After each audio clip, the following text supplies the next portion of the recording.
इन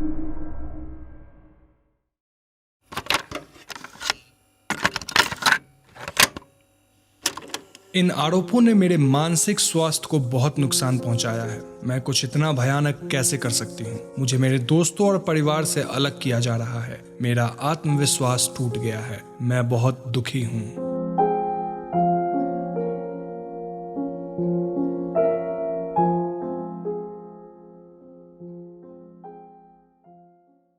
मेरे वीडियो के opening statement को सुनकर आपको ऐसा लग रहा होगा कि ये शब्द किसी ऐसे व्यक्ति के हैं जो कि सिस्टम से हारा हुआ है या फिर उसके साथ बहुत ज्यादा नाइंसाफी हुई है। लेकिन इन मासूम शब्दों के पीछे की सच्चाई इतनी घिनौनी है कि इसे यूके के मोस्ट डेंजरस सीरियल किलर्स वाले केस में रखा गया है। एक ऐसा केस जहां जान गई है इंसानी जीवन के सबसे कमजोर कड़ी की, जी हां, बच्चों की। और कातिल कोई एस्टैब्लिश्ड क्रिमिनल नहीं है, बल्कि वो इंसान है जिसपे हम तब सबसे ज्यादा भरोसा करते हैं जब हमारे आसपास कोई एक नवजात शिशु होता है। जी हाँ, एक नर्स। इस ब्रिटिश नर्स का नाम है लूसी लेटबी, जो कि 2015 से 16 के बीच 13 नवजात शिशु को अपना शिकार बनाई। वो 4 सालों तक अथॉरिटीज और केयर गिवर्स से बचती रही, लेकिन जब सच सामने आया तो सबके रोंगटे खड़े हो गए और पूरा यूनाइटेड किंगडम मानो हिल सा गया। Britain's most prolific child killer, Lucy Letby, a nurse trusted with the lives of newborn babies, today found guilty of 7 murders and the attempted murder of 6 more innocent children. I've entered a vandalism case for Athens plaintiff, soon to be ex. 4 जनवरी 1990 को जन्मी Lucy बचपन से ही nurse बनना चाहती थी। उसके दोस्त उसे स्टूडियस और रिस्पॉन्सिबल समझते थे, जो हमेशा दूसरों की मदद करना चाहती थी।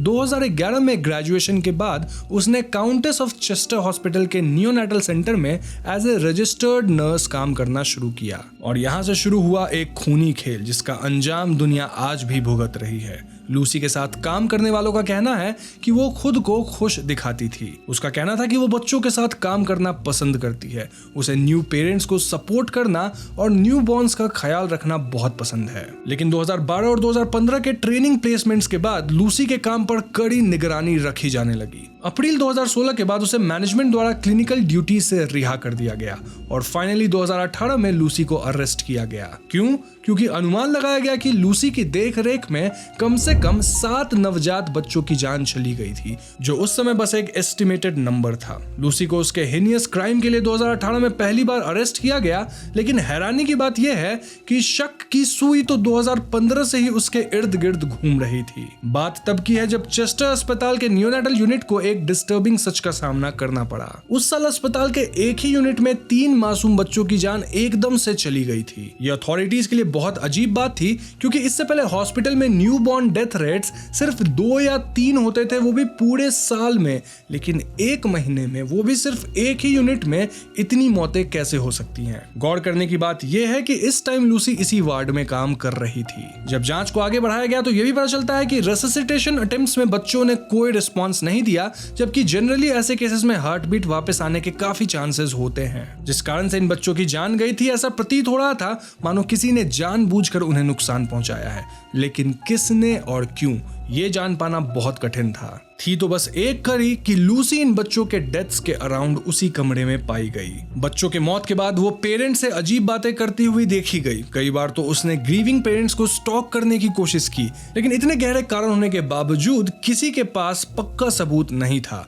लूसी खुद लोगों के नजर से बचती रही, जिस कारण 2015 में इस केस को मेडिकेशन एरर के तहत दबा दिया गया। इसका नतीजा ये हुआ कि 2016 तक लूसी लेटबी के क्राइम्स एक डरावने मोड़ पर पहुंच चुके थे और फरवरी की एक शाम लीड नियोनेटोलॉजिस्ट ने एक सडन बैठक बुलवाई और नियोनेटल यूनिट में हुए 5 अनएक्सप्लेन्ड मौत की बात रिवील की। एक बार फिर इस इन्वेस्टिगेशन का कॉमन एलिमेंट एक ही था कि इस यूनिट में हर मौत के समय लेटबी मौजूद थी। इनफैक्ट स्थिति इतनी गंभीर हो गई कि यूके के mothers and babies reducing risk through audits and enquiries नाम के प्रोजेक्ट को अपने खोजबीन में यह पता चलता है कि अचानक ही यूके में नियोनेटल डेथ रेट्स 10% से बढ़ चुके हैं। गौर करें कि यह नंबर नॉर्मल एक्सपेक्टेंसी से दुगना था और सिर्फ 2015-16 के बीच का आंकड़ा था। रिपोर्ट्स की माने तो अरेस्ट की बात पहले इन्वेस्टिगेशन के अराउंड उठनी थी, लेकिन जब तक पुलिस ने लूसी को अरेस्ट किया तब तक 7 बच्चों की जान जा चुकी थी।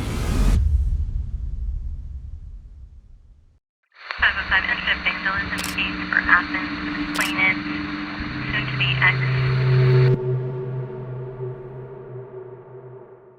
3 जुलाई 2018 को लेटबी को 8 कत्ल और 6 अटेम्प्टेड मर्डर के केस में गिरफ्तार किया गया। यहां से शुरू हुआ एक प्रोलॉन्ग्ड इन्वेस्टिगेशन जहां लूसी के कई कारनामे बाहर आए जो कि वो अपने करियर के शुरुआत से अंत तक करती आई थी। इनफैक्ट लूसी ने काउंटेस ऑफ चेस्टर हॉस्पिटल के अलावा एल्डर हे चिल्ड्रंस हॉस्पिटल और लिवरपूल्स वुमेन्स हॉस्पिटल में भी काम किया था। अब इनके रिपोर्ट्स की माने तो अक्टूबर 2022 तक लूसी के ऊपर 7 कत्ल और 15 अटेम्प्टेड मर्डर्स के चार्जेस लग गए थे। लूसी ने इन सारे 22 एलिगेशंस को सरे से नकार दिया। इनफैक्ट उसका कहना था कि ये जितने भी मिसहैपनिंग्स हुए थे वो हॉस्पिटल के अंडर स्टाफ्ड होने की वजह से हुई, इसमें उसका कोई हाथ नहीं था। लेकिन सच्चाई कुछ और कह रही थी। विटनेस का कहना था कि हर मौत के आसपास लूसी अस्पताल के नियोनेटल डिवीजन में रहती थी। एक विक्टिम की मां का कहना था कि वो कमरे के बाहर मौजूद थी जब अचानक उन्हें अपने बच्चे के रोने की आवाज आई। जब वो अंदर गई तो वो देखती है कि लूसी के हाथ में उनका बच्चा था जिसके मुंह से खून निकल रहा था। इसके बावजूद भी लूसी एकदम काम थी और वो दावा कर रही थी कि वो नर्स है, उसे सब कुछ पता है, वो सब सही करेगी। पेरेंट्स के लाख कहने के बाद भी उन्हें कमरे से बाहर निकाल दिया गया और कुछ ही घंटों बाद हमें पता चलता है कि वो बच्चा नहीं बचा। और ऐसे केसेस एक नहीं बल्कि 4 हैं जहां मौत के आसपास लूसी बच्चे के पास ही होती थी एंड देन एंड में बैड न्यूज आती थी क्योंकि लूसी वहां आसपास थी और वही कुछ कर रही थी। एक पेरेंट का कहना है कि उनके बच्चे के जन्म के बाद लूसी उससे काफी ऑब्सेस्ड हो गई थी, इतना कि पागलों की तरह जिद करने लगी कि बच्चे के फर्स्ट बात के दौरान वो वहीं रहना चाहती है। कोइंसिडेंटली कुछ ही समय बाद ये मासूम भी नहीं रहा। पुलिस को इन्वेस्टिगेशन में कई और डिस्टर्बिंग बातें पता चली जो कहीं ना कहीं लूसी के मेंटल इंस्टेबिलिटी की तरफ पॉइंट करती है। अपने केयर में डिसीज्ड हर बच्चे के बाद लूसी अजीब तरह की बातें किया करती, जैसे कि आखिर क्यों ये बच्चे इतने अचानक से मारे जाते हैं जबकि इससे कहीं ज्यादा बीमार बच्चे आराम से जी लेते हैं। इसके अलावा लूसी अक्सर विक्टिम के पेरेंट्स को स्टॉक करती पाई गई थी। हालत इतनी गंभीर थी कि उसे लिटरली कमरे से बाहर रहने के लिए कहा जाने लगा, जबकि वो खुद हर हाल में ग्रीविंग पेरेंट्स के आसपास रहना चाहती थी, सेइंग कि ऐसे वक्त पर वही उन्हें संभाल सकती है। की एविडेंस तो तब मालूम हुआ जब एक कंसल्टेंट ने हियरिंग के दौरान बताया कि उसने खुद एक बार लूसी को एक मरते हुए बच्चे के पास देखा था। ये बच्चा लगातार कोलैप्स कर रहा था जबकि लूसी चुपचाप वहीं खड़े उसे घूरे जा रही थी। कंसल्टेंट का कहना है कि उसने लूसी से इस बारे में पूछा भी, लेकिन तब लूसी कहने लग गई कि उसे पता ही नहीं चला कि उस बच्चे को हेल्प की जरूरत है। ये एक नियोनेटल केयर नर्स के साथ कैसे मुमकिन हो सकता है। Intercept Victims in case for Athens, explain it, soon to be X. Lucy के साथ काम करने वाले एक पीडियाट्रिशियन का कहना है कि अस्पताल में कई डॉक्टर और नर्सेस को लूसी पे शक जरूर होने लग गया था। उसके केयर के अंदर कई बच्चों की जान चली गई थी, साथ ही कई बच्चे एकदम लास्ट स्टेज पे पहुंच गए थे मरने की हालत में, लेकिन इसी तरह बच गए थे। तो ऐसे में शक तो था, लेकिन कहीं ना कहीं हॉस्पिटल इस बात को दबा रही थी। अब दबाया कैसे गया? जांच कमिटीज तो बैठाई गई थी मामूली सी, लेकिन उन्हें कोई एविडेंस नहीं मिला। तो हाँ, फिर से इसको एकदम डिटेल में जांच नहीं किया गया। इनफैक्ट जब जांच कमेटी को एविडेंस नहीं मिला था तो जो डॉक्टर्स वगैरह थे वो लूसी के पेरेंट्स से माफी मांगने लगे थे कि हमने इस तरह का कुछ विच हंट किया है, जहां जो डॉक्टर्स लूसी को पसंद नहीं करते वो उसके खिलाफ भड़क गए हैं, ये सब स्टेप्स ले रहे हैं। मतलब इसको एकदम उल्टा ही दिखा दिया गया। इनफैक्ट उस टाइम कहा जाने लगा कि लूसी के ऊपर झूठे इल्जाम लग रहे थे।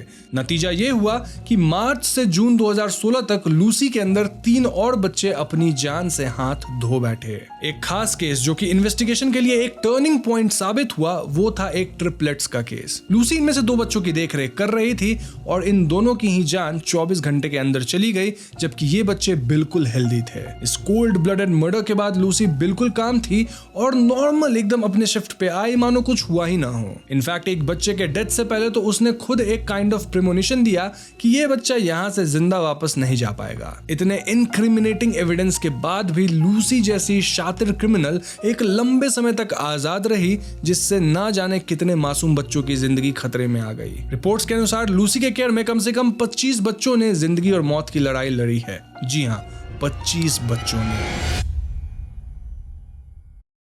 505 Intercept Victims in Athens, plaintiff, soon to be ex.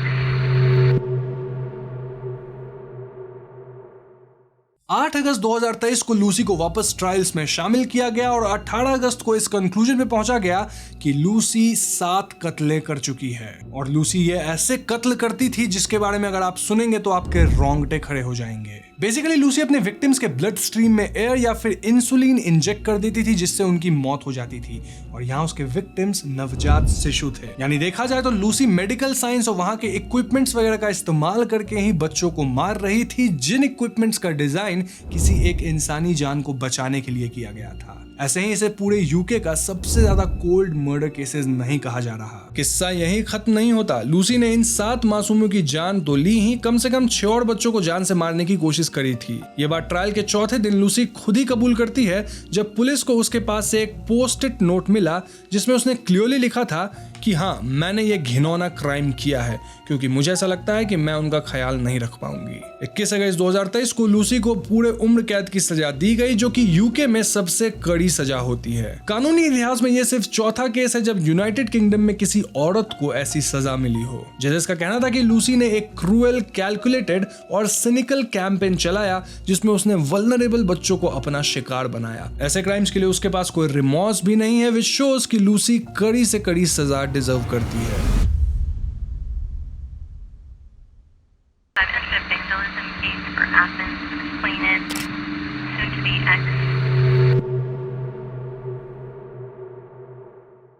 Lucy का केस इतना अजीब है कि खुद साइकोलॉजिस्ट्स के लिए कह पाना मुश्किल है कि आखिर लूसी ऐसा क्यों कर रही थी। ट्रायल में यह बात बाहर आई कि लूसी का किसी डॉक्टर के साथ अफेयर चल रहा था जिससे सिंपैथी पाने के लिए वो ट्रिपलेट मर्डर को अंजाम दी थी ताकि हाँ वो सिंपैथी पा सके डॉक्टर से। बट देन क्वेश्चन ये आता है कि डॉक्टर से अफेयर होने के पहले भी वो ये काम कर रही थी और बाद भी कर रही थी, तो ये रीजन कहीं से कहीं सच नहीं लग रही। वैसे में ज्यूरी का मानना है कि कहीं ना कहीं लूसी को गॉड प्ले करने में बहुत मजा आ रहा था। ये इस बात से जाहिर भी होता है कि वो बच्चों से काफी ज्यादा अपना लगाव दिखाती थी और उनके जीने मरने का प्रेडिक्शंस करती थी। बेसिकली उसे ऐसा लगने लगा था कि वो भगवान है, एक बच्चे की जिस बच्चे की देखरेख उसे मिली है तो उस बच्चे को वो मार भी सकती है। This is a sick mentality। अपने ट्रायल के दौरान लूसी एक बार भी अपने क्राइम्स के लिए रिमॉर्स नहीं दिखाई। कोर्ट में ये ऑब्जर्व किया गया कि वो सिर्फ अपने ऊपर सिंपैथी लेने की कोशिश कर रही थी। उसने बार बार ब्रेक्स लिए और वेटेड ब्लैंकेट्स आदि की डिमांड की एज इफ टू शो कि वो कितना ज्यादा अफेक्टेड है। फॉर्मर डिटेक्टिव क्लिफ्टन का कहना है कि लूसी का केस 1990s के इनफेमस बेवर्ली एलिट के केस से इतना मेल खाता है जैसे लूसी ने उसकी बुक पढ़कर ये क्राइम्स किए हो। लूसी की तरह बेवर्ली एलिट इंग्लैंड की मशहूर सीरियल किलर थी जिसने अपने समय में कम से कम 4 इन्फेंट्स को मारा था और 12 से ज्यादा बच्चों को मेडिकल अब्यूज का शिकार बनाया था। सिमिलरिटी इसलिए क्योंकि एलिट भी अपने विक्टिम्स को लूसी के जैसे ही इंसुलिन या फिर एयर इंजेक्ट करके मार डालती थी। ऐसे में मुमकिन है कि लूसी का खतरनाक प्रोफाइल वहीं से इंस्पायर्ड हो। अब सीरियल मर्डरर के प्रोफाइल की बात करें तो पुलिस को इन्वेस्टिगेशन के दौरान लूसी के घर से 257 मेडिकल डॉक्यूमेंट्स भी मिले थे जिन्हें उसने हॉस्पिटल से चुराया था। ये डॉक्यूमेंट्स उसके देख रेख में रह रहे बच्चों के बारे में थे, विच क्लियरली शोज कि आम सीरियल किलिंग प्रोफाइल के जैसे लूसी भी अपने मर्डर्स के मॉर्बिड रिकॉर्ड्स बनाए रखना चाहती थी, kind of like a trophy. This was a cruel, calculated and cynical campaign of child murder involving the smallest and most vulnerable of children, knowing that your actions were causing significant physical suffering. The order of the court, therefore, is a whole life order on each and every offence, and you will spend the rest of your life.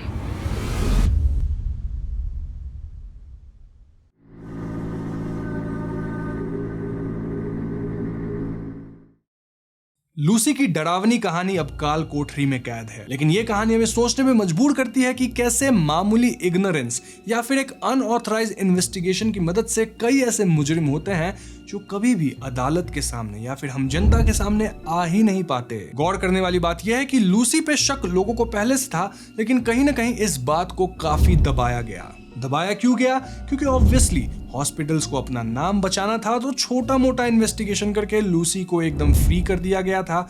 लेकिन अगर उसी वक्त अच्छे से जांच पड़ताल होती, उसी वक्त लूसी पे करारा करारा इल्जाम लगाया जाता, उसी वक्त लूसी को थोड़ा अनकंफर्टेबल फील कराया जाता, तो शायद लूसी इतने दिनों तक नहीं बचती। अगर रिपोर्ट्स को सीरियसली लिया गया होता या फिर लूसी को एटलीस्ट बच्चों की निगरानी से दूर रखा जाता, तो आज शायद कई मासूम बच्चों की जान बच गई होती। तो बस आज की वीडियो में इतना ही। उम्मीद करता हूं आपको ये वीडियो काफी इन्फॉर्मेटिव लगी हो। अगर ऐसा है तो इस वीडियो को लाइक और शेयर कीजिएगा, और अगर आप हमारे चैनल पर नए हैं तो हमारे चैनल को सब्सक्राइब भी जरूर कीजिएगा। Peace out.